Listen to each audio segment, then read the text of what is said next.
Hello ಗೆಳೆಯರೆ, ಮೇ 4ರ ವಿಶೇಷವನ್ನು ನೋಡೋಣ. K ಚೆಂಗಲರಾಯರೆಡ್ಡಿ Mysuru ರಾಜ್ಯದ ಮೊದಲ ಮುಖ್ಯಮಂತ್ರಿ ಎನ್ನುವ ಖ್ಯಾತಿ ಪಡೆದ ಕೆ ಚೆಂಗಲರಾಯರೆಡ್ಡಿಯವರು 1902 ಮೇ 4ರಂದು ಕೋಲಾರದ ಕ್ಯಾಸಂಬಳ್ಳಿಯಲ್ಲಿ ಜನಿಸಿದರು. ಬ್ರಿಟಿಷರ ವಿರುದ್ಧದ ಹೋರಾಟದಲ್ಲಿ ತೊಡಗಿದ ಅವರು ಸ್ವತಂತ್ರದ ನಂತರ 1947 ರಿಂದ 52ರ ಅವಧಿಯಲ್ಲಿ ಮೈಸೂರು ರಾಜ್ಯದ ಮುಖ್ಯಮಂತ್ರಿಯಾಗಿ ಸೇವೆ ಸಲ್ಲಿಸಿದರು.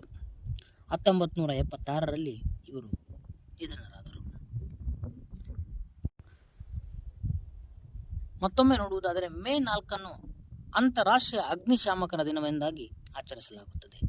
ಅಪಾಯಕಾರಿ ಸನ್ನಿವೇಶಗಳಲ್ಲಿ ತಮ್ಮ ಜೀವದ ಹಂಗನ್ನು ತೊರೆದು ಸಾರ್ವಜನಿಕರ ಜೀವ ರಕ್ಷಣೆಗೆ ಮುಂದಾಗುವವರು ಅಗ್ನಿಶಾಮಕ ದಳ ಸಿಬ್ಬಂದಿ. ಅವರ ಸೇವೆಯನ್ನು ಸ್ಮರಿಸುವ ಉದ್ದೇಶದಿಂದ ಪ್ರತಿ ವರ್ಷ ಮೇ 4ಅನ್ನು ಅಂತಾರಾಷ್ಟ್ರೀಯ ಅಗ್ನಿಶಾಮಕರ ದಿನವನ್ನಾಗಿ ಆಚರಿಸಲಾಗುತ್ತದೆ.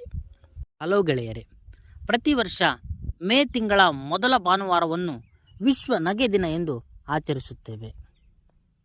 MS ಸುಂಕಾಪುರ ಎನ್ನುವಂತಹ ಒಬ್ಬ ಲೇಖಕರು ನಕ್ಕಾಗ ಮುಖ ಅರಳುತ್ತದೆ, ಅತ್ತಾಗ ಮುಖ ಸೌತೆಕಾಯಿಯ ಥರ ಆಗುತ್ತದೆ ಎಂದು ಹೇಳುತ್ತಾರೆ.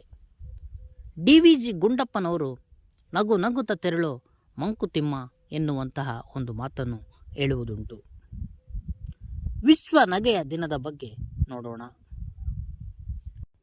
ವಿಶ್ವ ಶಾಂತಿ ಮತ್ತು ಬದುಕಿನಲ್ಲಿ ಸಕಾರಾತ್ಮಕ ರೂಢಿಸಿಕೊಳ್ಳುವ ವಿಷಯವಾಗಿ ಜಾಗೃತಿ ಮೂಡಿಸುವ ಉದ್ದೇಶದಿಂದ ಪ್ರತಿ ವರ್ಷ ಮೇ ತಿಂಗಳು ಮೊದಲ ಭಾನುವಾರದಂದು ವಿಶ್ವ ನಗೆ ದಿನವನ್ನಾಗಿ ಆಚರಿಸಲಾಗುತ್ತದೆ. ಈ ದಿನವನ್ನು ಹುಟ್ಟು ಹಾಕಿದವರು ನಗೆ ಯೋಗ ಎನ್ನುವ ನೂತನ ಚಳುವಳಿಯ ರೂವಾರಿ ಭಾರತದ ಡಾಕ್ಟರ್ ಮದನ್ ಕತಾರಿಯಾ.